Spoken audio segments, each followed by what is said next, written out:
I'm Bill Jones, Carolina Native Nursery. We do grow B&B. We grow containerized native plants, perennials and shrubs.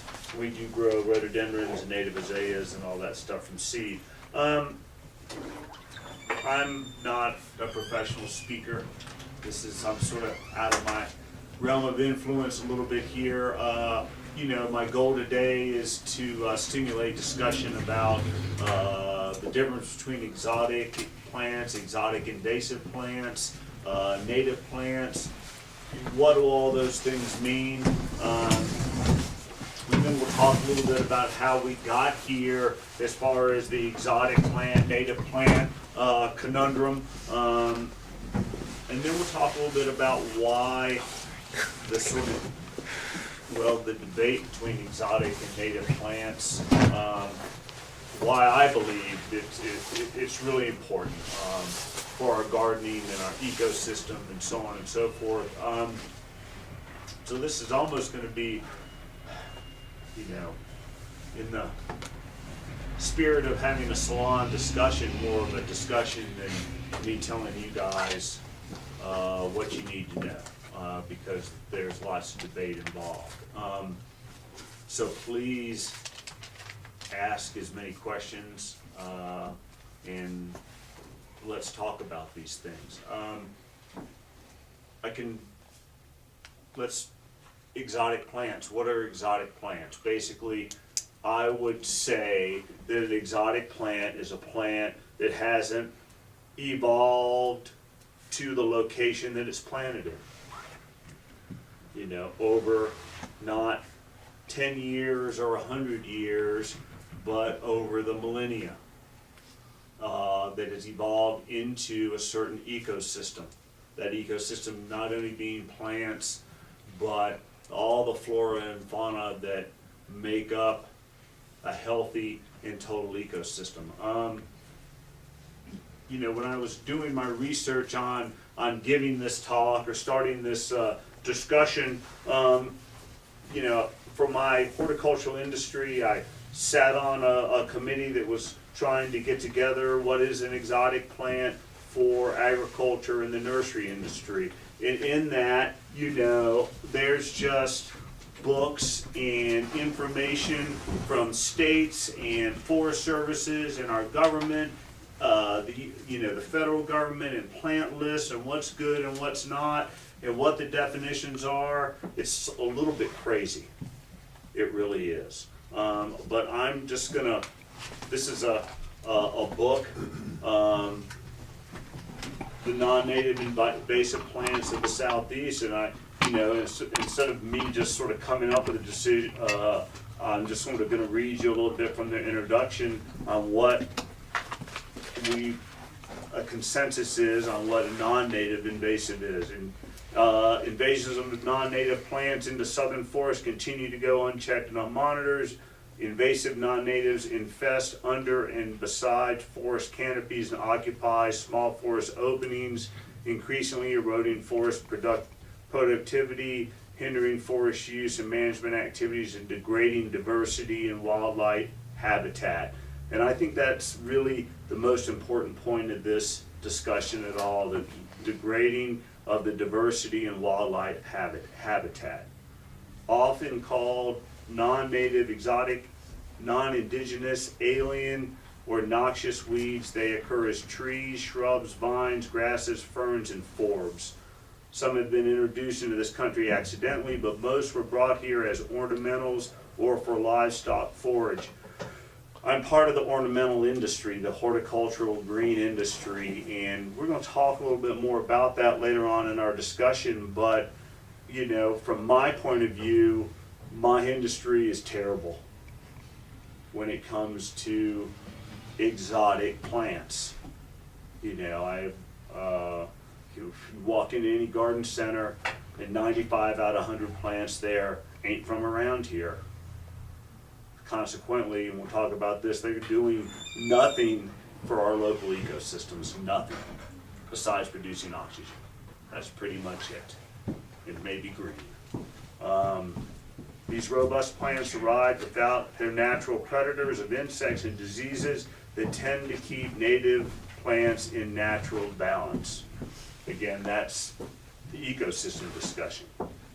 Now they increase across the landscape with little opposition beyond the control and reclamation measures applied by landowners, managers on individual landowning. So, you know, exotic plants, like I said, haven't evolved to our location. They talk about natural predators, insects, and so on. That's why they go unchecked. So, does anybody have any questions about this? Or no questions? Okay. It's estimated that there's, in our natural landscapes that have been planted in yards, that have been introduced by the horticultural industry, the agricultural industry, between plants and animals, there's over 50,000 exotic plants that are loose upon the landscape in the continental U.S. 50,000 different species. Now, I don't know what the total number is on different species of plants and animals and insects in North America, but 50,000 seems to be a pretty large number. How would that have been gathered, that number?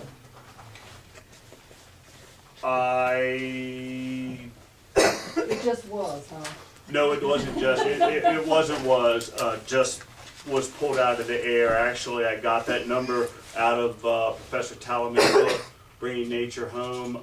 The footnotes are in here if we wanted to find out exactly where that number, no, I didn't just reach up and pull it out of thin air. But I'm certainly not very good at remembering who, what, where, and how these numbers came from. But if you're interested, we can certainly look to see where that came from. It's probably an underestimate, I would think. What about plants that have been bred by horticulturists for appearance, like roses and ornamental plants? I don't think that includes that number, because being from the industry, Yeah. I know that, you know, there are hundreds, you know, at least, that get created every year by the horticultural industry, you know, and, you know, not meaning to jump ahead, but that's the deal in horticulture. In the nursery business, the latest, greatest plant is the deal. You know, that's what my industry is looking to do. People in the plant breeding business are looking to find the next rose that will bloom for 4 months endlessly, you know, because it's business.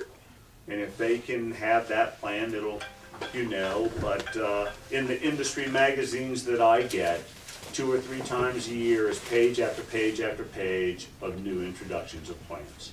I mean, there's probably at least a dozen new coneflowers that are trying to get introduced into the market, and that's just a drop in the bucket compared to what you could see at a plant breeder's lab, you know, for instance. So I think that 50,000 figure is more of straight species introductions than it is cultivars and things like that that the nursery industry is trying to bring to bear year in and year out, day in and day out.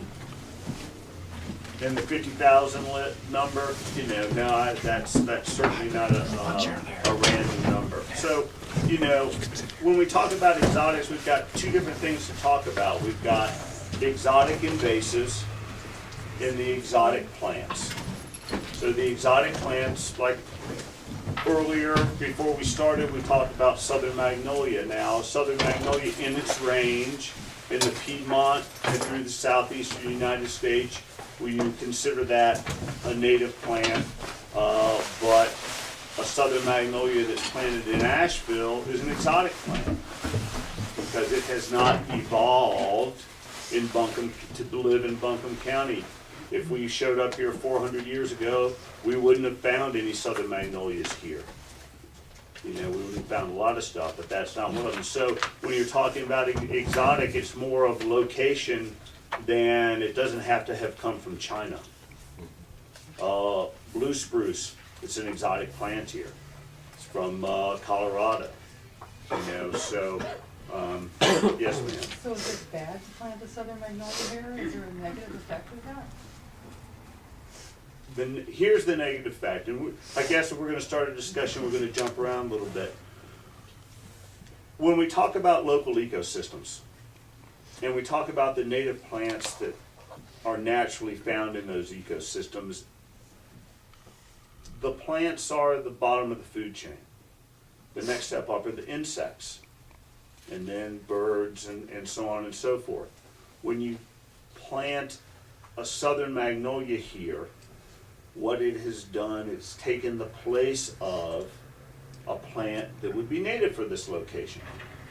So the bugs here aren't going to know that plant. So from a homeowner's point of view, that might be great because nothing's going to eat it. Nothing's going to make the leaves not look good. There's probably not going to be a disease that's going to attack it. But with that being said, when you don't feed the food chain, you don't get the results of that. So if the bugs, if we decrease our bug population when we take non-native plants and plant them where they're not supposed to be, ultimately what we're decreasing is everything that live off of those things. And from a bird point of view, you're not going to have as many birds, you're not going to have as sound of an ecosystem when you take a non-native plant and plant it where it hasn't been before. So yes, I think you can consider a southern magnolia planted in Asheville as an exotic species. Now, is it an invasive species? Probably not. We don't see southern magnolias growing in the woods around here, you know, unless somebody's planted it there. So what would be something that's, now, if you did see them start growing around, it would be invasive, you know, but it's not. You know, so when we talk about invasive species, we're talking about plants that when they are brought and planted in another location, they can reproduce actively.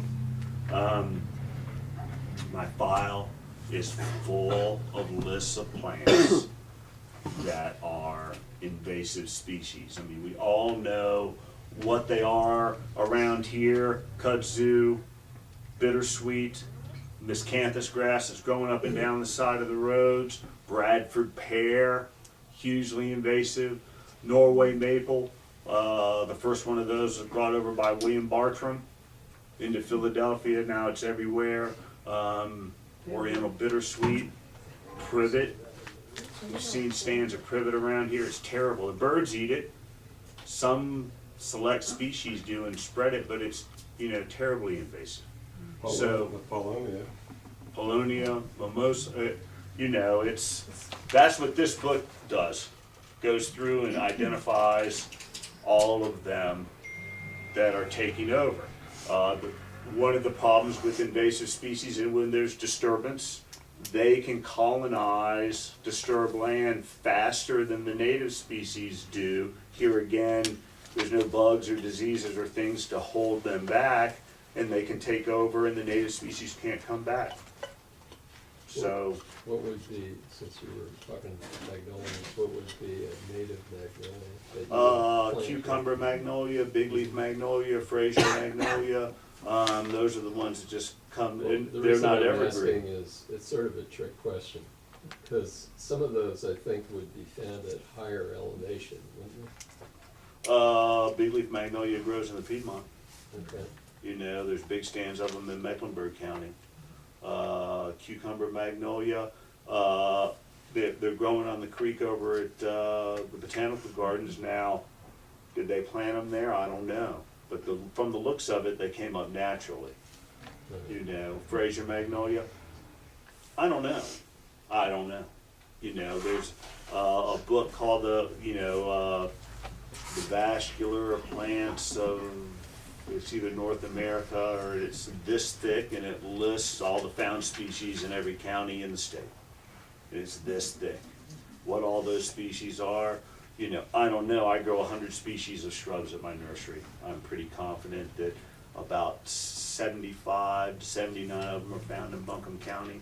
Some of them are native to the eastern United States, but, you know, I'm running a business, so it's a little bit different.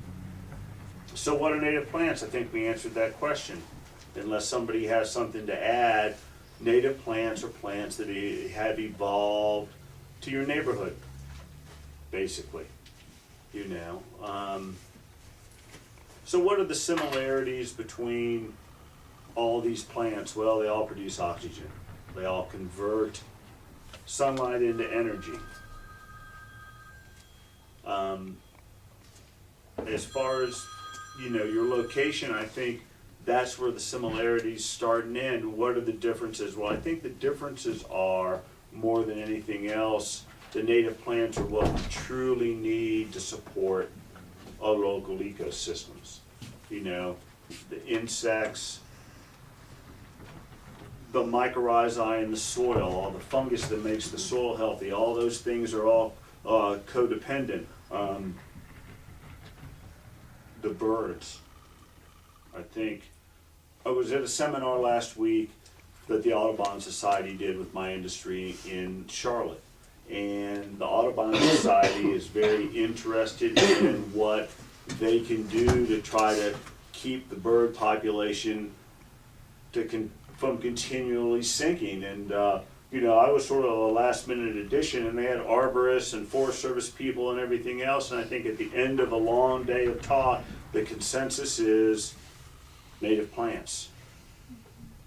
Plants that have evolved in the location of the bugs and the birds, but the main thing is birds feed their young bugs. They don't feed their young seed.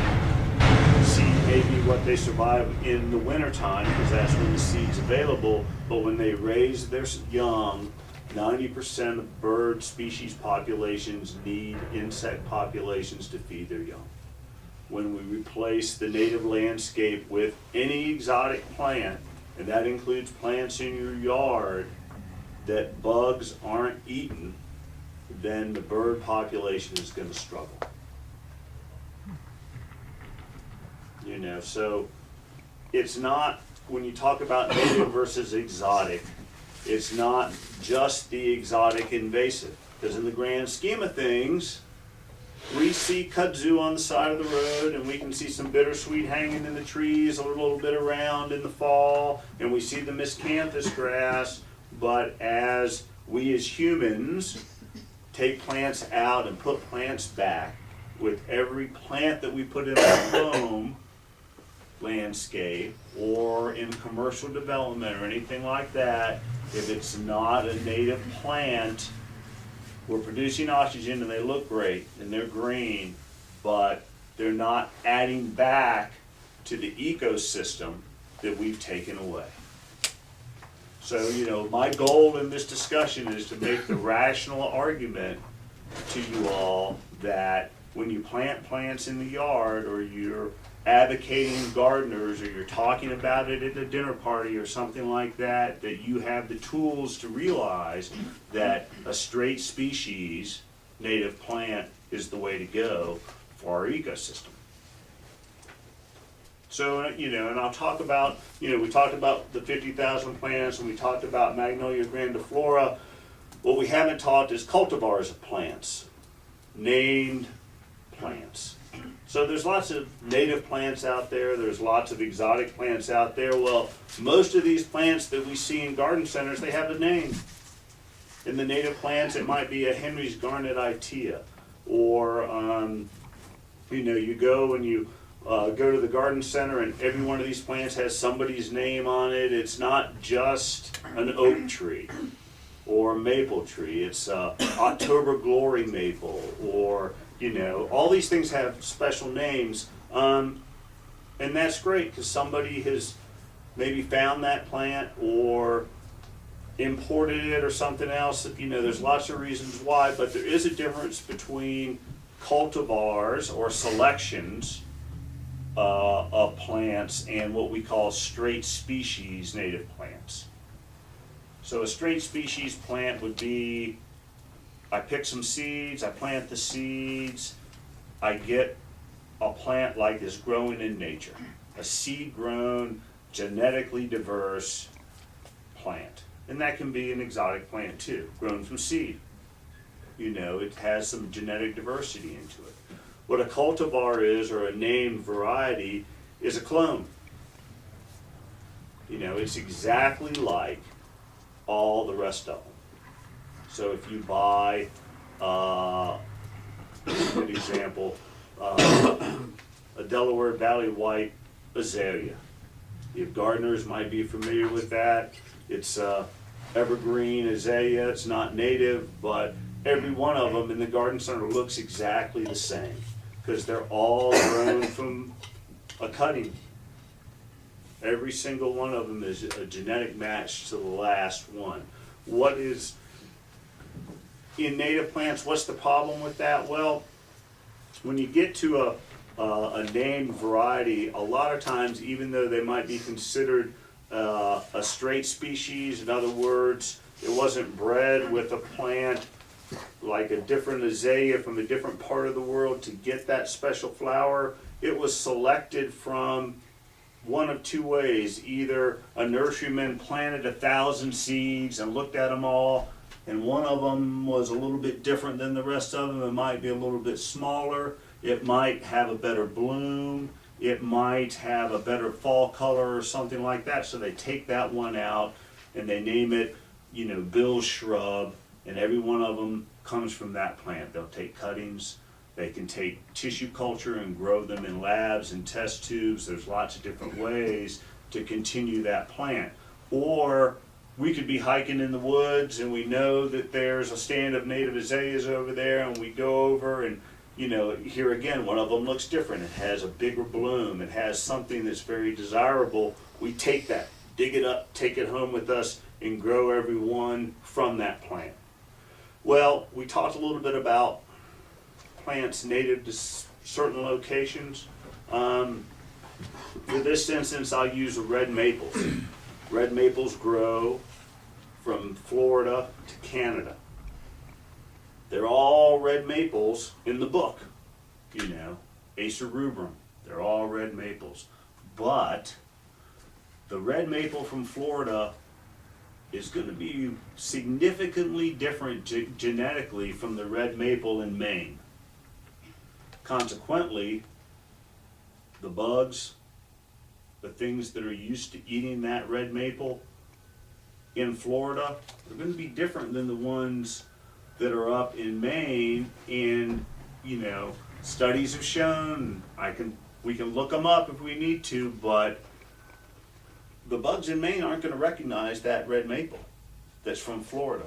Nor is that one from Florida probably going to make it through the wintertime in Maine, mainly because the genetic flow of plants, what makes them different here than there. For trees,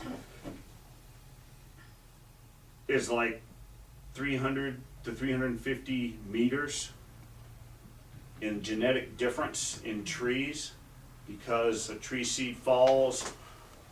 It's all sorts of funny math, and I don't understand derivative math and calculus so well, but from a gene standpoint, we have a lot of difference in the farther we get away in species. So the magnolia trees in South Georgia are different than the ones in South Carolina. You know, I hate to get too far afield on this, and this is a little bit more than this plant discussion with exotic and natives, but there's a lot involved, to say the least. Nobody has any questions? Just relating to what we were talking about, I plan on putting in a few shrubs, and I live in a condo, and basically there's boxwood. I'm sure those aren't native. They're not. Now, I'd like to replace them, since you're mentioning this. Mm-hmm. Is there a site that I could go to that would give me a list of the best plants that I could use? That's sort of a trick question. No, Yeah, you no, could just come and native- see. Well, you know, native like plants I'm native talking plants. about. There's the North Carolina Botanical Garden website. They're based out of Chapel Hill. They have lots of information and plant lists. North Carolina Botanical Gardens out of Chapel Hill. There's U.S. Forest Service. They have lots of information. That's where this publication comes from. There's an office over by the university, and they have lots of this brochure, you know, landscaping with native plants, that basically has the list. And it says sun or shade, or, you know, yeah. Where is that? Where did you say This that? is Forest Service. Okay, It's off Broadway. Yep. Mhm.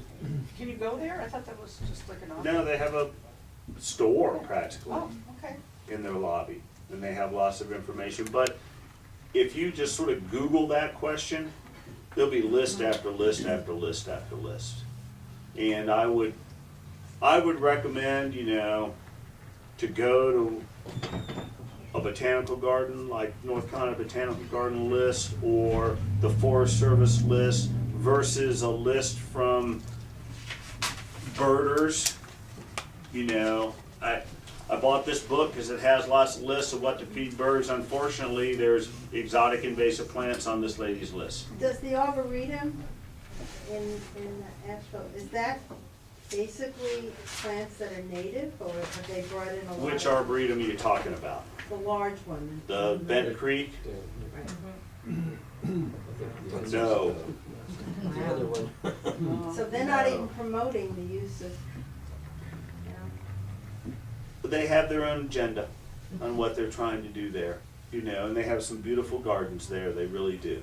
They also have the native azalea repository there, which is fantastic in the late spring, early summer. It's not up around, you gotta walk down the hill and over the creek and you gotta find it, but it is there, you know, not to diverge, but when that was opened, its mission initially was native plants. But things change. Things change. I think if you put the point you were making about genetic diversity in context, say with food issues and things like Mhm. that, people would sort of get it quicker. Okay. Because all the concerns of with genetically modified foods, you know, grains and so forth, or heritage breeds that are being lost. I mean, the thing is that with the food industry, our genetic base for our food has gotten smaller and more simple, right? Well, if you look at here in the mountains, it appears that we're living in this, you know, this completely native kind of natural place. I'm from Wisconsin, from southeastern Wisconsin. This area was originally woodland. It's all cut over. It's all cornfields. It's very obvious that there's nothing really left that was there originally. Very little, it's just little bits and pieces. But what people think is natural, if particularly people who live in the larger cities and not go out in the country, I mean, for instance, the Milwaukee Public Park Service never planted anything native. So the entire city was just a huge metro area. It was like Charlotte. I don't know of one native plant they ever planted in the park center, right? So it's mostly Norway maples and crab apples and things like that. And it's a small number of plants, the species, let alone that they're not native. So people think that that's very natural, very normal. So if you really look at North Carolina and in the mountains and realize the degree that not only the cities, but the farms and the logging and all the things that have occurred here in the last couple hundred years, there's a lot of things that have been changed, a whole lot. And so the plants that we see all around us, you know, here in town, if you really know the plants and start looking at them, you'd be really surprised how few native things there really are outside of the areas that are still natural That's woodland. true, and in a lot of what's happening now in large urban areas is that the plant lists are going back to native.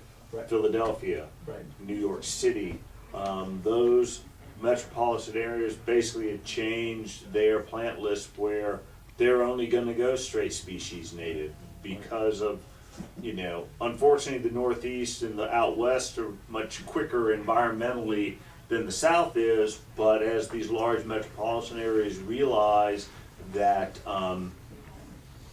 Well, things that From they it- lost a lot of plants, also a lot of the invasive plants were introduced into Philadelphia and New York at an earlier date. Those plants have taken over huge areas quicker than what you would, you know, see maybe in some other parts of the world.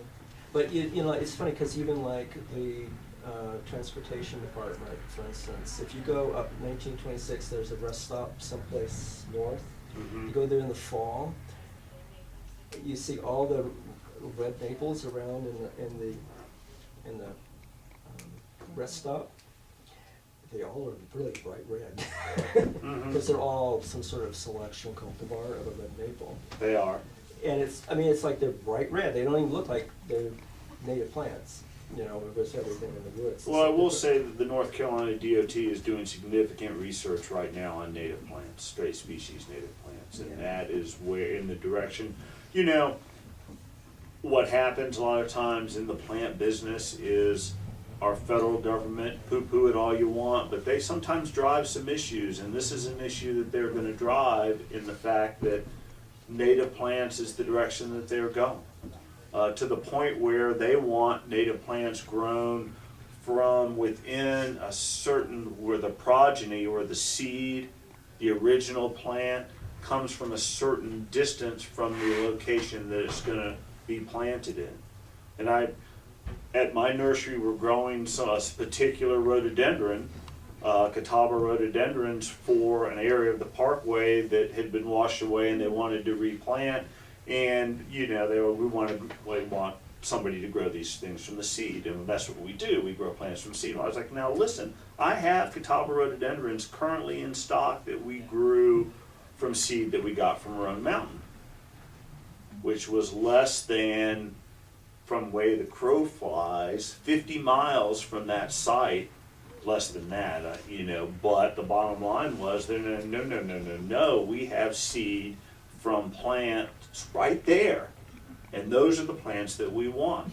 So, you know, now, it certainly is expensive to do it, but it's apparently they want to do things right. So as the federal government starts to demand, if we're going to plant these things, we want straight species native plants. Not only that, but we want them as native locale-wise as we possibly can get them. Now, sometimes they can't get them from that close, but they are at least going with straight species stuff.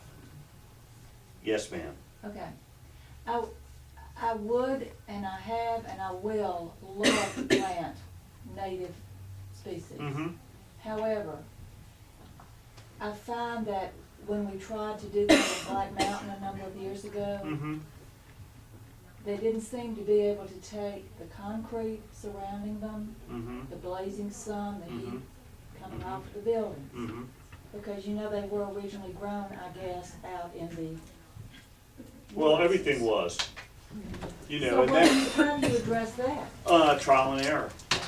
There are, over our vast country, you know, there have been trials and errors on pretty much every type of tree, shrub, trials. Can they make it planted in a parking lot? Can't they? Can they make it in a small tree pit? You know, can they make it with the wind? Can they make it with the salt blowing on them in the wintertime? You know, so a lot of times it was the species that was planted there was a mistake, but the theory of putting a native plant there was just the wrong one. You know,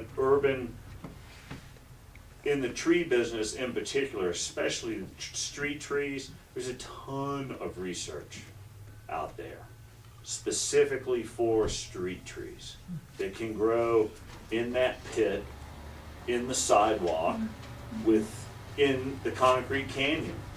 You know, and Black Mountain's not even a concrete canyon. The tallest building there is 2 stories tall. So, you know, so it was a mistake in the plant that was planted there, not in the theory behind it. That would be my argument, you know. What Yes, did you ma'am. plant? Okay, so I'm completely overwhelmed by the amount of information that's out there. Mm-hmm. And for my purposes, I have what I think is a sensitive situation because I'm on a waterway. Mm-hmm. but I have invasives I wanna get rid of. Mhm. So first I have to know how to get rid of them safely, Mhm. so I won't do anything downstream. Certainly. Then I gotta know what to replace them with that will take over vigorously enough to help suppress anything from coming back. Mhm. Because my neighbors will still have some of these invasives on their property. Sure. And I don't want them, I wanna get something that's so well established that it crowds out anything trying to Mhm. compete. Mhm. And I've got, part of it's a steep bank, so I've got all these wonderful things going for me. Oh, yeah.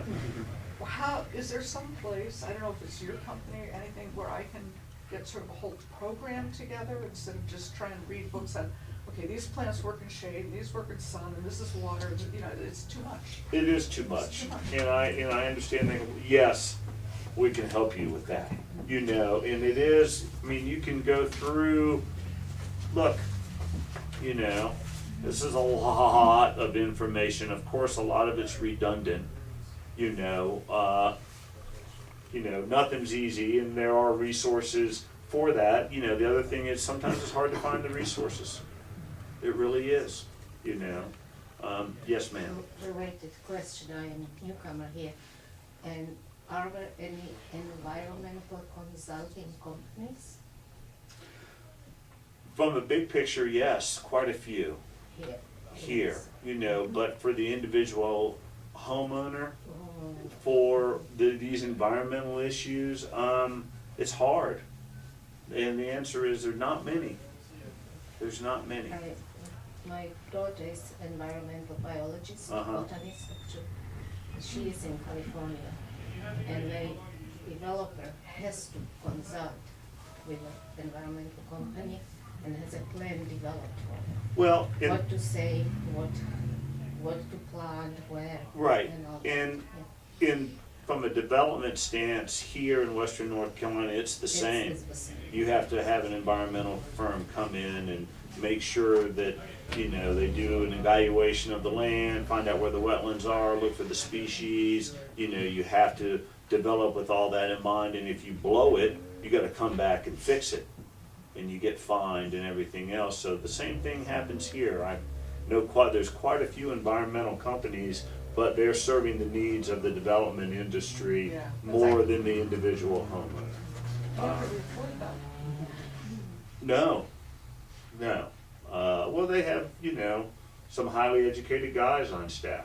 And it's unfortunate that when we talk about native plants, and if any of you in this room are landscape architects, I beg your forgiveness if I'm about to insult you, but landscape architects learn how to move dirt and build roads, but what they don't learn is plants. What they don't learn, now there are certainly some great landscape architects that know plants backwards and forwards and really do a great job, but for the most part, that's not their job. And that's certainly not what they learn in landscape architect school. They might have a class in plants, but there's a lot of plants out there. A lot of plants out there to learn. I have Yes, one more ma'am. question related to these ladies. We have a very similar situation. If you come from a small community of houses, piece of woods and a creek underneath right next to Central Road. And the idea is to, we have done lots of removal over the last year. Mhm. Now we have some sliding on Mhm. hills. And idea is to plant lots of rhododendrons around the creek, which is basically a good idea. We have an offer to come and dig some rhododendrons from the site where person is moving and house is being sold. Mhm. Listening to you, I think those rhododendrons will not be native. Well, I would say yes, they would be. They're gonna be native, because they're, you know, one of the things that we don't have around here is cultivar rhododendrons grown in the woods. You know, because I see what's growing in the woods, but, you know, just on the side, you know, there have been, you know, rhododendrons and azaleas have been being dug out of the mountains of western North Carolina and shipped to other places up the East Coast for And well this will over be a from century. Person's garden, I assume. Well, they're probably gonna Right. be from around the corner, so I think you'll find that those plants are extremely hardy.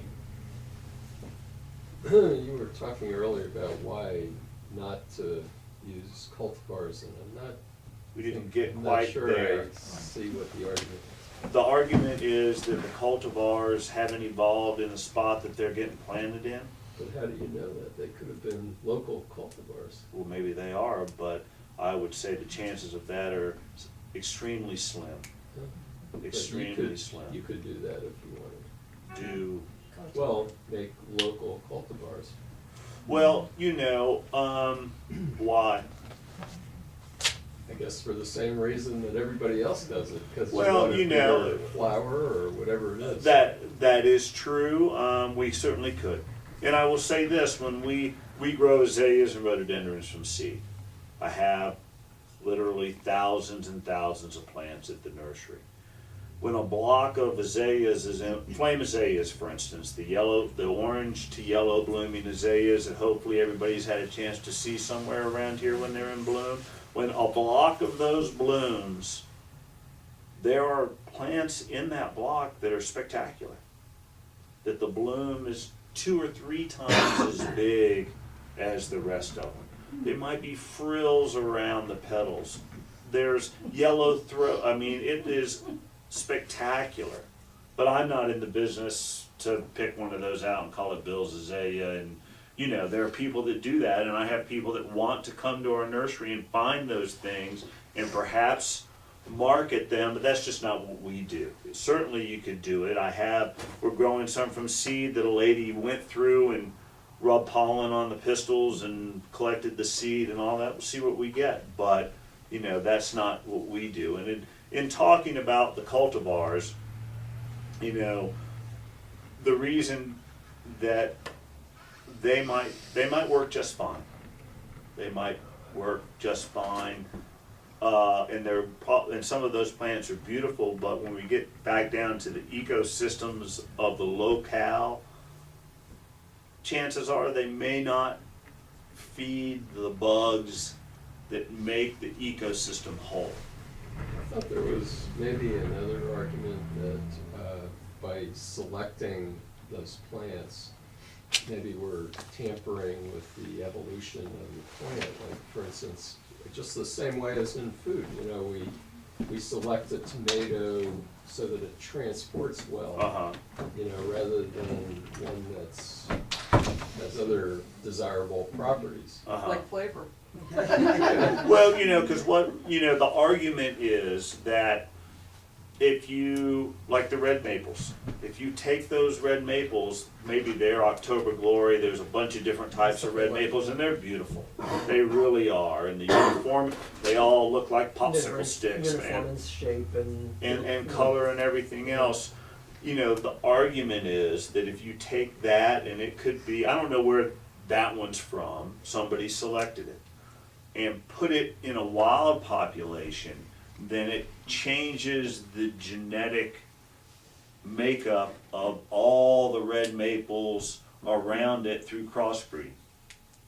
Yeah, I think it's, for me, it's more of, if you're looking at it more like an industry scale, to support the idea of straight species is to help preserve genetic diversity. That's all. It's that simple. Because this October Glory maple, I can't remember when it was developed, but it was developed some time ago. It's an old cultivar. And who knows where it was. It's in Pennsylvania or Indiana or who knows where. And it's used everywhere, the same clone, all over the country. They're shipped everywhere. So the idea is if you're trying to support genetic diversity, then you would want to promote more straight, just open pollinated plants. Open pollinated plants. So that you get just greater diversity, but you preserve that strength in the environment. That's the argument for me. Exotics could be open pollinated too, Right. but the species have to be pretty close to get across. They have to be, we don't tend to see, and I don't know, but I haven't heard of mutant plants coming into the environment. In other words, two different types of privets, a Japanese and a Chinese, crossbreeding naturally. A lot of times those things are made. There's a guy down in, at the Fletcher, at the research center there, and he's a plant breeder, man, and they work, and a lot of times it just doesn't work, because the seeds are sterile. You know, the seed, Sort of like a mule. sort of like a mule. I mean, Yeah. some species will cross. Some species will cross, but it's, you know, and I'm no scientist when it comes, listen, I have a degree in art history, so I don't know all that kind of stuff. You know, I think it's more the exception to the rule. Bill, so is that part of your definition of straight species, is that the seed reproduces true to the plant? Yes, Yeah. But only part? Or is that the whole definition? yeah, I would think a native species, well, more in place, you know, but genetic diversity, the seed's never gonna come completely true. But it's gonna be, you know, it's like, you know, my kids don't look like me. Well, a little bit, you know, it's more the genetic diversity than the clone, you know, that would come from a cutting. So it's equivalent to an heirloom. You know, an Vegetable heirloom plants? tomato, you know, the thing would be with tomatoes and a lot of plants is, you know, it's an heirloom tomato, but unless those things are planted in a room by themselves, chances are there's some crossing going on. So, you know, when you get into generational, I know there's guys that around here that have all these old-fashioned tomatoes and everything else, but I'd be willing to bet that if you could find a seed from 100 years ago, it ain't gonna be the same, because they're not growing those plants far enough away from each other that there's no cross. So they might say that it's an heirloom this, an heirloom that, but it ain't the same one from the crop that they had 4 years ago. No way, because they're not growing those things in isolation. Well, Monsanto has sued small farmers because when their corn or whatever comes to, you know, the genetically modified, it sends its pollen out, Mm-hmm. but it's copyrighted or trademarked, It whatever. is. So when it pollinates somebody else's field and their field starts growing that type of corn, Yeah, they have to buy seed. successfully I sued know. them Mm-hmm. for having that, and yet you can't prevent it. No, you can't. You know, you had a question? What do you think the top 10 native plants were here in Buncombe County 200 years ago? What would be? Chestnut trees. Have you ever been to Joyce Kilmer Forest? Yes. So is that, You that know, would be- well, you know, it's just the perspective of what it used to be like. And imagine that from Florida to Maine to the Mississippi River. You know, when you hear of explorers, when they explored, you know, it was pretty damn easy, because if you walk through that forest, you know, the trees, poplars, hemlocks, chestnuts, oaks, rhododendron, you know, I don't, it's hard to imagine the ginseng everywhere, the galax, the rhododendron. You know, I'm convinced that there's not azaleas in the landscape all around here, because they've been removed over the last 200 years and shipped elsewhere. You know, I'm totally convinced that that's the way it is. I know that the amount of rhododendron that's been removed from western North Carolina is in the millions, still in the hundreds of thousands every year. They get dug out of the woods and shipped Are off. they being poached or? Oh no, or they're the being owners? sold. The owners are selling, Oh yeah, okay. 3 or 4 generations of guys that dig rhododendron off their land and ship it off. You know, or you can get a permit and go to the Forest Service and dig it off their land too, and pay. You know, so 200 years ago, I think you'd be thinking more of like 300 years ago. You know, but down the road over here, Jeanette Lumber Company. Yep. If you walk into their office, On the walls, there are pictures of the Blue Ridge Mountains, and there's not a tree to be seen. A tree, they are denuded because of chestnut blight. You know, because the chestnut was the dominant species, and whatever it was 100 years ago or whatever, when the Chinese blight started to attack them, you know, they basically went through and cleaned all. That's why there's only little pockets of old growth forest, because the chestnut tree and everything else was clear cut off the mountains. Pisgah Forest was a tree farm. Was it clear cut or was it from the blight? Well, both. It was clear cut, but a lot of it because of the blight, because the chestnut trees were going. So while they were in there cutting They down cut the it dying off. chestnuts, they just took it. Took it all. So you, in a way, the chestnut was invasive, wasn't it? No, the chestnut was here. I know, but, It was the bug that was invasive. but it crowded out everything else. Well, right? I don't know. I don't know. Well, the chestnut was one of the dominant species, you know, with the poplar and the hemlock, and now the hemlock's disappearing because of a bug.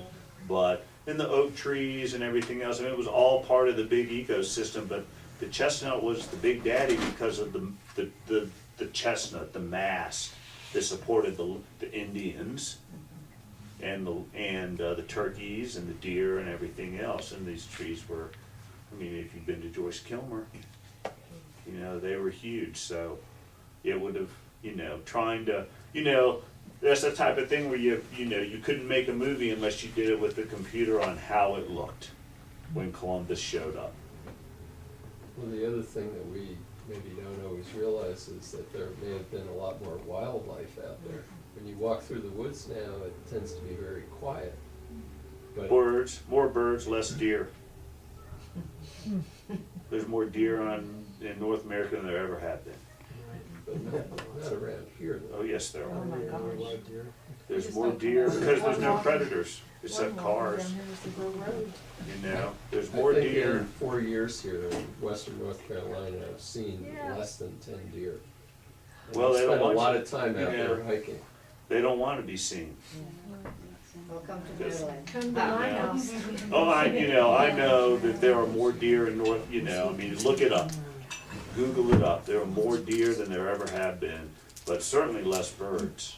I mean, there used to be flocks of millions and millions of passenger pigeons that flew over. If you read about passenger pigeons, the flock could last for a day flying over your head, and there's none, so. Can I, just to slide off of the Sure. topic, but house cats have done so much, and they're only now beginning to realize how incredibly devastating it is to the bird population everywhere, and they're not native. Oh, they're an exotic, They keep telling me, but it's invasive. natural, I'm thinking, no, it's not. Well, you Put a know, bell on 'em. and I would argue that it's more that the plants, the lack of native plants that have caused the decline in bird population, because, you know, there's not as many places to hide either. But there's not enough food for them because there's not enough bugs. So if we have plant native plants, and then there are gonna get bugs probably, so we Mhm. just learn to love chewed up leaves and. Well, you know, yes. The answer is yes, because the plants and the bugs have evolved together, so the plants may not be perfect, but not all the leaves are gonna get eaten off of it. You But know? some things will actually kill a plant if we let it get too infested, right? Well, sure, there's you know, for instance, if you plant a little cherry tree, a little native cherry tree, and the caterpillars come, the eastern tent caterpillar, they're gonna eat it all. You know, they're gonna eat it all, you know, because there's not more cherry trees to share the burden with. You know, so certainly, you know, we're gonna find examples of things that have, I have some red twig dogwoods planted in my house, and they get some bugs on them, and man, they'll defoliate them. Well, now I'm 2 years in, when I see the first ones, I get out there and I pull those leaves off and throw them out in the driveway and stomp on them, and I'm done with the caterpillars. You know, so, yeah, you know, part of the argument is that the horticultural industry, they love coming up with plants that nothing eats. Privet, nothing eats them. Nothing eats them. You know, We talk a minute about insects. When you talk about caterpillars and things like that, we divide insects into two categories. We've got specialists and generalists. Generalist eats it all. Specialists might eat one type of plant. In the grand spectrum of bugs, about 90% are specialists and about 10% are generalists. You know, our Japanese beetle is a generalist, but he ain't from around here, you know. A good example of a specialist would be spice bush swallowtail. Swallowtail butterflies, yellow and black ones. We all have seen them, whether we know they are or not. There's different types of swallowtails, but for the spice bush swallowtail, the caterpillar is eating spice bush. That's it. And it's a beautiful caterpillar. I grow spice bush at the nursery. So what am I gonna do? You know, well, we let them go because we'll have one caterpillar on a plant. We know where he is because he folds the leaf up around him during the day. So we can go out there and he'll eat a few leaves, but he's not defoliating those plants, so we let it ride. Now, on occasion, we'll get something that wants to eat it all. And I'm in the business, so he's got to go. You know, but in the native plant business, you know, we know what our bugs are, so when we're out there looking, we just don't spray, you know, because we don't have to do much. You know, on occasion, we get a little flare up because I'll have 1,000 of something, and I can't afford, you know, if they get defoliated in July, I'm in trouble. The plant's not gonna die, but I'm certainly not gonna sell it, so, you know. In the generalist, specialist category, if you do research on bugs, these generalists, you know, if a plant disappears out of the landscape, there's gonna be bugs that disappear on that because their food is no longer there, and if they're a specialist, they've evolved with that plant over the millennia. It's not 10 years, it's not 50 years or 100 years, it's thousands and thousands of years. So even if a plant gets naturalized, by the time a bug can get to the point where it can digest that plant, it's gonna be thousands of years down the road. It's plants don't naturalize in their, they may be living there, but they're not part of the ecosystem supporting wildlife from top to bottom. I don't know how long it's gonna take, but you know, in human terms, it's a drop in the bucket. And that's why privet, nothing's eating it, and it goes. Which did you say, what was the Thank you. percentage of? Did you sell retail? Yes, ma'am. I got them. Thank you for coming. Thank you very much. Excuse me. Percentage of specialist bugs to general? 90% specialists, 10% generalists. And with, yeah, go ahead. That just reminded me of something though, that companion planting is possibly a good avenue to go down in that case. Like you just said that you'll defoliate everything because you only planted one crabapple or one cherry. But if you plant enough things that can carry the load and that can also bring in beneficial insects to kill the non-beneficial insects, companion planting is a good way to go. Yeah, the more diverse the landscape, the better off you are. You know, and, you know, in talking about, you know, we certainly have gotten away from the exotic thing, but this is where the discussion I hoped would go. The best plant that you can plant in your yard to generate bug mass and birds and all that are oak trees. Oak trees. For caterpillars alone, and I marked it so I could, the oak tree genus Quercus supports 534 different types of caterpillars. Did you know that there were 534 types of caterpillars out there? It's crazy. The next closest is willow trees, 456. So, you know, that's like a 20% drop, you know, and then we go to cherry trees and they're right there, and then birch and poplars, you know, but oak trees, they're slow growing, they're tough, you know, Gonna plant a tree in the yard, straight species oak trees, and there's lots of variety there to choose from. And they're gonna be there for 500 years. I'm particularly interested in plants for food production, Uh-huh, especially perennial plants for food production. uh-huh. If I was gonna use only native species for food production, what could I eat? Blueberries. And would you, yeah, but I want a complete diet. Well, you know, So, what do you think of using non-native for food production? food's a whole different deal. It is, okay. You know, I can't go there, cause Okay. you know, I think, you know, we gotta eat, Yeah, you know, you know, I like to garden and that's part of the deal, you know, I mean, we all know, you know, vine ripened tomato, please. There's lots of wild plants you can eat actually, and there are books. yeah. So, Yeah, no, I know there's a lot of native perennials that are edible that I could use, but I'm just thinking in an But overall plan, it's not Edible gonna and be all taste good are native. two different things, I think, sometimes, you know, and that's, you know, we talk, and that's the problem with the bugs involved in plants, I mean, there's lots of plants out there, you know, a lot of them, if we eat oak leaves, they're gonna kill us. You know, you know, there's lots of things out there, you gotta know what you're doing, you know, 'cause, you know, well, you really gotta know what you're doing if you're picking mushrooms. You know, that's the quick way out of here, you know, you know, I don't know enough, I grow blueberries, you know, we grow, service berries, you know, elderberries. I like service berries, they're as good as blueberry all day long, elderberry, Just like blueberries and almonds. you know, What kind of blueberries do you high bush blueberries, you know, we grow varieties, cause they produce the best. Does service berries look like blueberries? Uh-huh, they're red, They just can't Trees. grow. they're they- trees. It's more of a tree. They're trees. But the Okay. berry's red, and boy, they come in. You know, they grow. There's a lot of them around here, but they go quick. The birds Are they as Birds love them. nutritious as the blueberries? I don't know. Oh.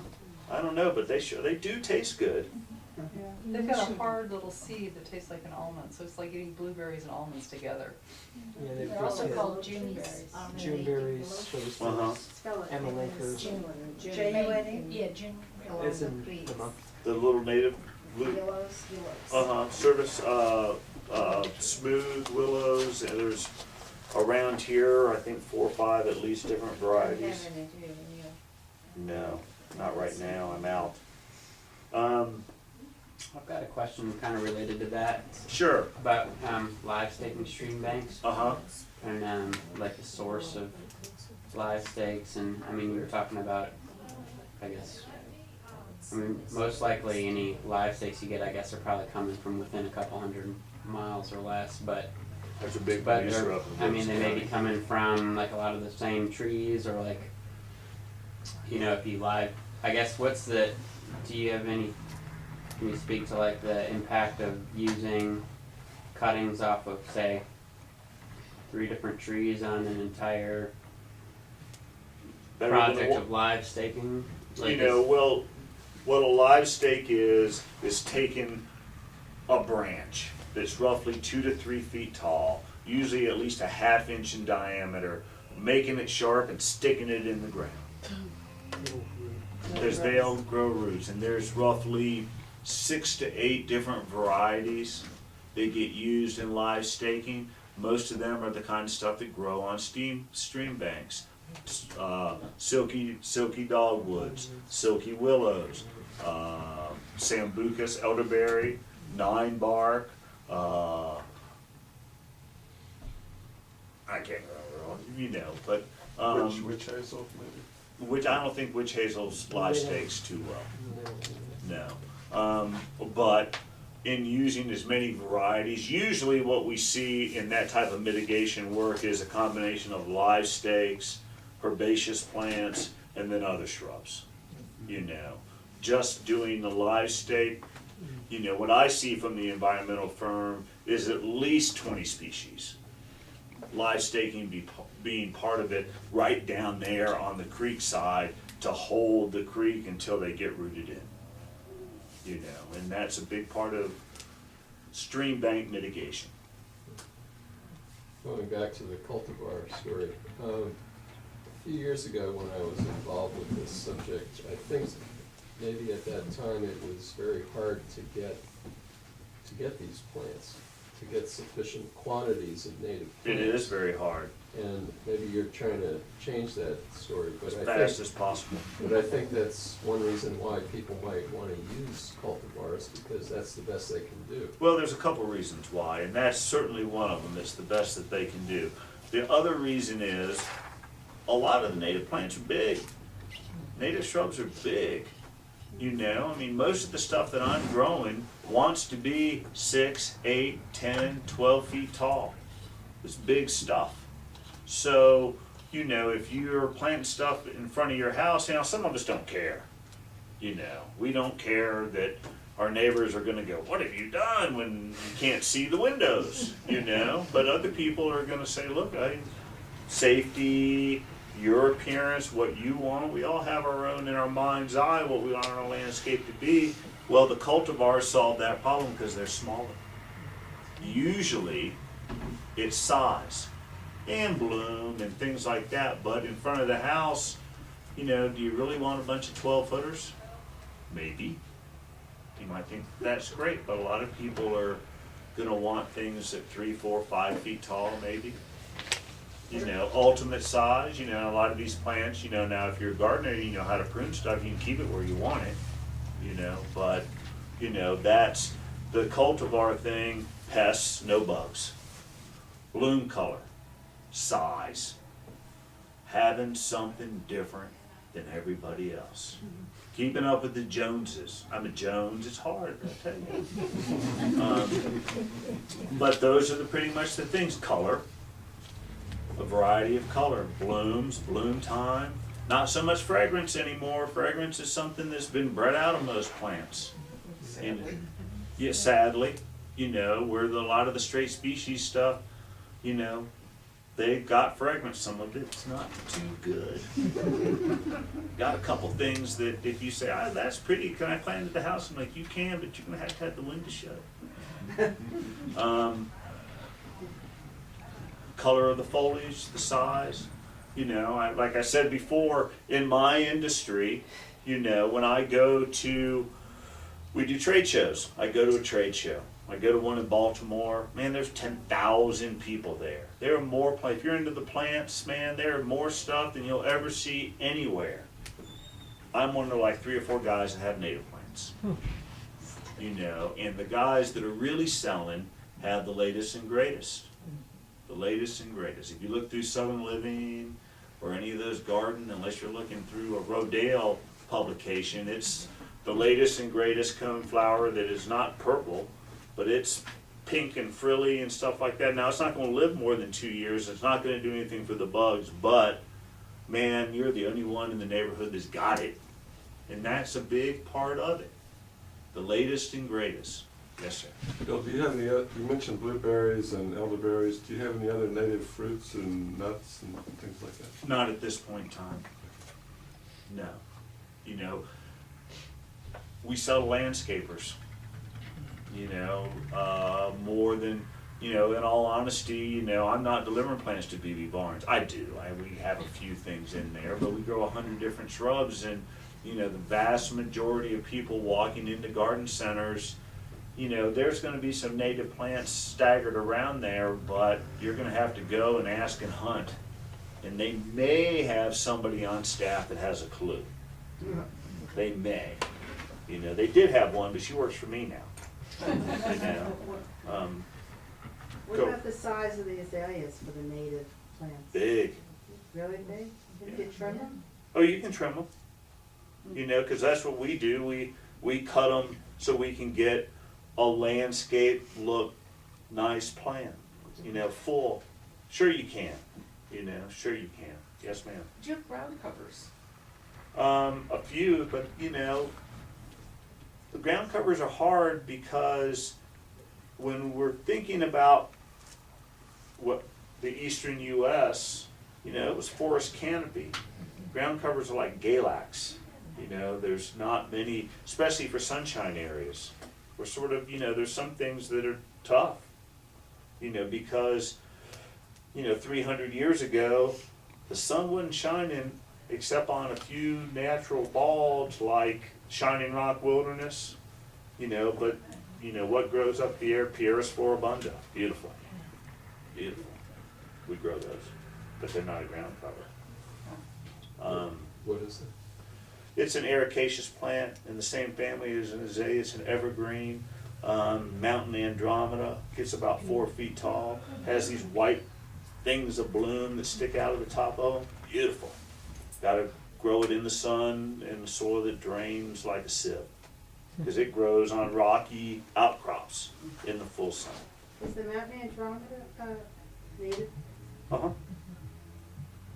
It's native in a lot of spots, but it's spotty, because it's naturally evolved for sunny spots. There wasn't many sunny spots.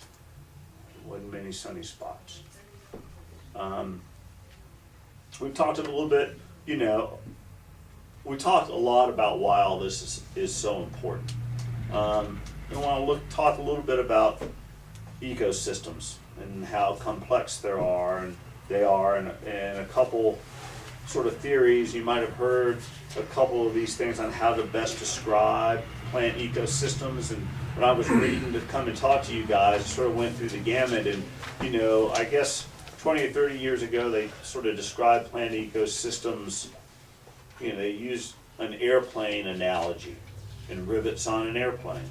Airplane's cruising along, it's got lots of rivets that hold it together. So if you think of an ecosystem like an airplane, you might be able to take a couple rivets out, going to keep on cruising. You're going to get to the point, if you take enough rivets or enough species out of the ecosystem, it crashes down to the ground. And in that discussion, they talk about keystone species. A keystone species for wetlands around were beavers. Beavers cause wetlands. On my back way up to my nursery, there's been some beavers at work, and they've been there for a few years now.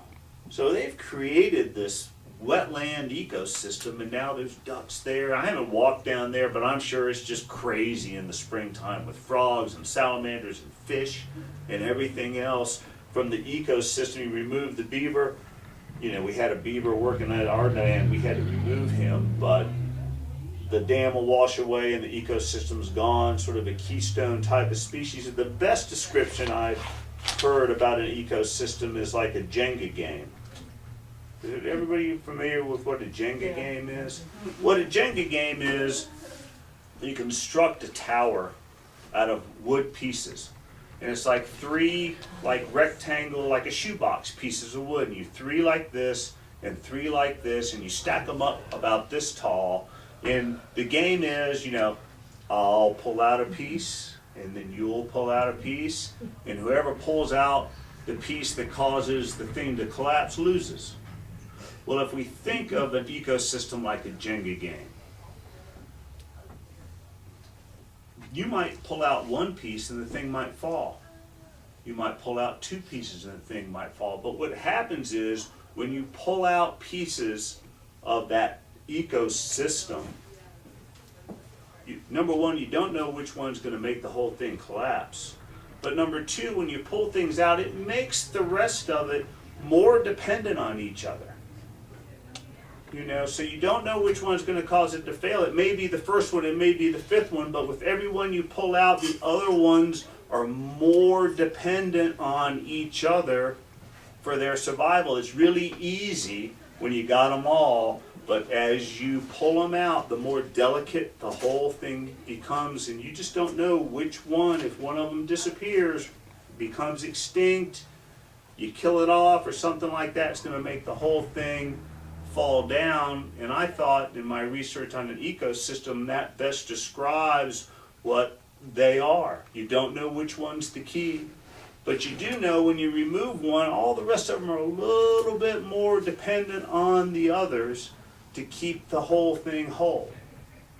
So, I thought I'd bring that one up, so if you get into a discussion, the Jenga game is easy to remember, and it's sort of easy to remember how all that stuff works in the codependency of an ecosystem. thought that was pretty interesting. Where do we go from here? Could I ask you, I know you mentioned the chestnut earlier, that was a major species in this area? Keystone. Yeah. Mm-hmm. Is there any sign that it can come back, or? Well, a long story short, they're down to about 95, 96% American chestnut versus Chinese chestnut. There's breeding work being done to try to get the American chestnut back. The Chinese chestnut has the natural resistance to the chestnut blight. So they've been cross-breeding Chinese chestnuts and American chestnuts to try to get it as close to 100% American chestnut as possible and still have the blight resistance. And they're there. Now that is the point to produce enough fruit to get it back into the environment. I had a few of them and they all died. You know, I don't know if I killed them or if they, but, and that's happening here in western North Carolina, amongst other places, but the Chestnut Foundation is here. So that's as much as I know. Okay. But it is like to 95%, which is pretty good. Are there other species that were native here that have gone extinct also? I don't know. You don't know? Well, passenger, Well, flora, plant-wise, I bet there are, yeah. because they're still discovering plants. And amongst other things, I'm sure there are, but, we live in one of the most ecologically diverse areas of the world. For a temperate forest, now we can't match the tropics, but, the southern Appalachian Mountains, man, we're lucky. We got a lot. I was supposed to sit in here and talk to you guys for 2 hours. I ain't got 2 hours in me. Are some of your natives altitude dependent? There are. Yeah. We grow some azaleas and a few things that when people call and want to take them to Charlotte, I'm like, listen, man, you can have them if you want, but it's going to die. But I got this one that's more native to the Piedmont, same bloom color, Vasii pink shell azalea. Grows great. Take it off the hill, but I got the Pinkster bloom azalea that looks, the bloom's a different time, it's pink, and it's gonna live, but, it's a different looking plant. Bill, do you know when the azalea garden, the native azalea garden at the Arboretum, do you have a guess about what week, or do we, because of this winter? Well, there's 10 different varieties of azaleas Right. down there. So it's 3 or 4 weeks. So, my first venture down there would be to see the blooms last week in May. Maybe a little bit earlier, but look at it this way, we've been cold. But if you look at the red maples around here, they went to 0 to on fire in like a week. It's like, boom, crazy. So, who knows? Yeah. And when are you open, are you open year round, or is it in April? It seems like I remember. We are open year round. When the weather's funky, you better find out whether we're there or not. But within another week or two, we'll be open 6 days a week. For the If y'all first haven't time been, ever, it's we'll be open fabulous. on Saturdays. Yeah, you need to go, it's really wonderful. Do you have cards? Of course I have cards. Would you pass your cards around? I will. If I didn't bring enough, I have some more in the car. But what I do have in the back of my truck is an azalea for every one of you. Yep, and I think you asked the first question today. So this azalea right here is for you. Because I was hoping to About azaleas, you mean? well, Just about. just period, because, as David said, in a couple weeks, I'll be in here with my landscape designer and we will talk about native landscape design. And then in April, I will be here and that one is a slideshow. And we'll be looking at pictures of native azaleas, native rhododendrons. Here, if you'd like to pass those around, ma'am. I should pass those around. So, you know, and I'm happy, you know, actually it's 20 after 4, so I think we did pretty good. You know, we talked about a lot of things, you know, before, does anybody have any other questions or anything? Yeah, second question. How the woods are overrun by English ivy? Uh-huh, We keep it all the trees right, which is great, and the walkways. right, And we start clearing small areas. uh-huh. What do we plant to keep it in check? What to It's the question about ground The covers, Eng- there Eng- aren't any. Yeah. English ivy is extremely difficult. Don't- Keeping it I out of know the that. tree, keeping it off the trees is very important. Number one, keep it out of the trees. Number two, to replace it, I got nothing for you. You know, except try to get it out as much as you possibly can. Here's what will happen, ferns and other things will start growing back. Yeah. I don't think there is a native plant that it's displacing so much, it's just, it's got its own niche. It Well, grows in the shade and, well, what it's doing is it's suppressing everything else from coming up. right. So when you, I guarantee you, if you remove a patch of English ivy without doing anything, native stuff will start coming up. Ferns in particular, and the, you know, Galax, I've tried to grow Galax from seed for, you know, in a decade or two, but things are there and they're dormant underneath there, but they cannot compete with vinca or English ivy. And English, the reason why you want to keep it out of your trees is if it gets all up in there, it's a sail, and it will catch the wind and that tree will come down. You know, trees, I've seen, you can put a leaf in a wind tunnel and a leaf will curl and bend and basically make itself invisible to the wind. English ivy doesn't do that. Also, the English ivy I've seen in trees by me, the only ones I've ever seen flower and drop Oh, fruit yeah. are the ones that went way up in the trees and And are I don't actually know why coming that back down. is, but, you know, yeah, go around and cut those vines and kill it out. You had a question? You know, I mean, when I hike, I see obviously rhododendrons all over the place, and those are native. Mm-hmm, There's, if I wanna plant some, and they're more in the woods, mm-hmm. are the cultivars that you see around bred so that they can be in more sun? Or, They're bred for the flowers, They're bred- but they can be in the sun, and so can the Rhodomax. but if I want to, I have woods in the backyard and I Uh-huh. wanna fill in one spot so I Uh-huh. can't see the house behind. Uh-huh. So would a native Oh, yeah. rhododendron would grow fine in the total Perfect. shade? Perfect. And they will grow in the sun fine around here too.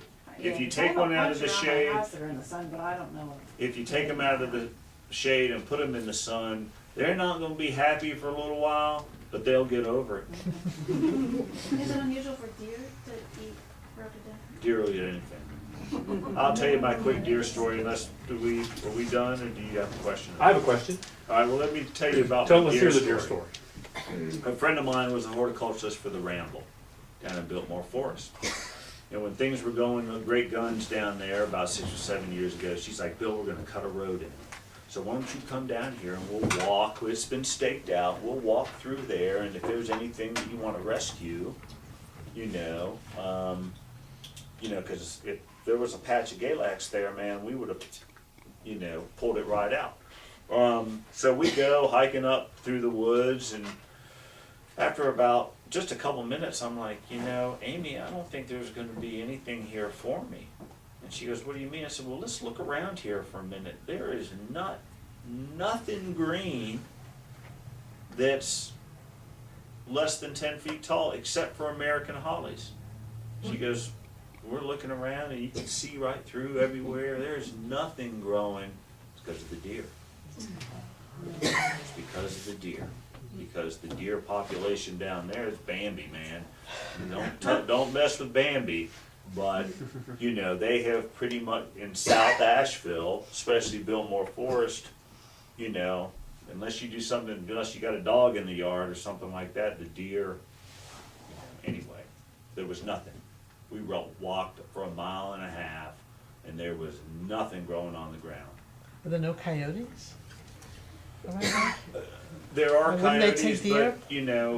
but, we have, there's coyotes everywhere Yeah, around here. yeah. I mean, I see them, I live in North Asheville, and we see them, at night, I hear them. Yeah. You know, they're Wouldn't they whiners. take the young deer? I Bambies? don't know that, coyotes, they'll eat your cat, but, Yeah, now that'll dog. take care of the cat population. Not in my Yeah. neighborhood, we don't have any coyotes. Well, they're coming, Yes. and the cats are going. Yeah, it's true. You know. We got tons of them. And small dogs, I got big dogs, so I'm not worried too much.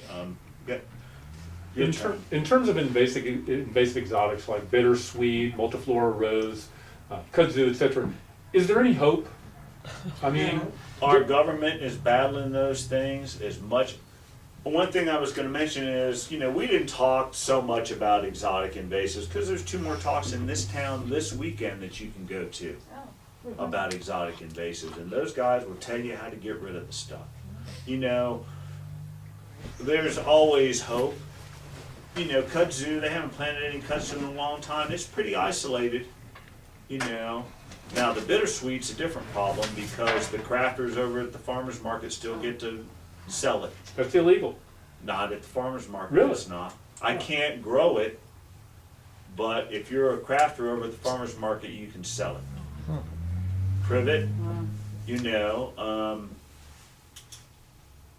a respectable nurseryman's not gonna grow it, but there's some guys that aren't too respectable, and you can still buy it at I don't know if Home Depot sells it anymore, but I bet you could buy it out sitting out in front of a Kmart or a Rose's.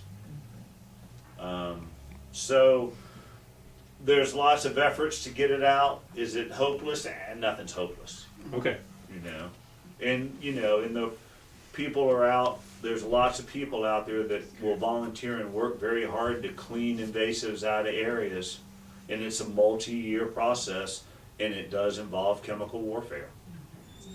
And I got no problems with that at all. You ain't gonna kill it spraying a little vinegar or stuff on it. I'll tell you that right now. My goats won't eat bittersweet, they'll eat everything else. Pardon? They don't eat bittersweet. They'll eat multiflora though. Oh, are you kidding? They love it. Yeah, Talk about the deer goats. No, my goats. the goats, Yes. the goats. Yeah, goats are like deer. So, you said there were 2 more things to talk about how to get rid of it this weekend? 2 more talks. I know Equinox Environmental has got a guy talking, and I don't know where they are, but I know that it's either next weekend or the weekend after. But if you sort of Google around invasiveness, there's somebody talking fairly frequently on not only what they all are. In this book, you can get a copy of it at the Forest Service office, and it's a picture book to tell you what all the stuff looks like. But to tell you how to get rid of them. And it tells you how to get Oh, it rid of them does? too. Well, basically, a lot of freaking elbow grease and Roundup. We dab, we cut them and dab. Cut it and dab it. Cut it and Dab it dab on it. the stumps. Yeah, we put the Roundup in a little shoe polish bottle. Yeah, with the I know what orange you're thing. talking about, yeah. And that's, I have 2.5 acres in North Asheville, and, I wish I could say I've gotten it all out, but the multiflora and privet. And then the people that were there had burning bush.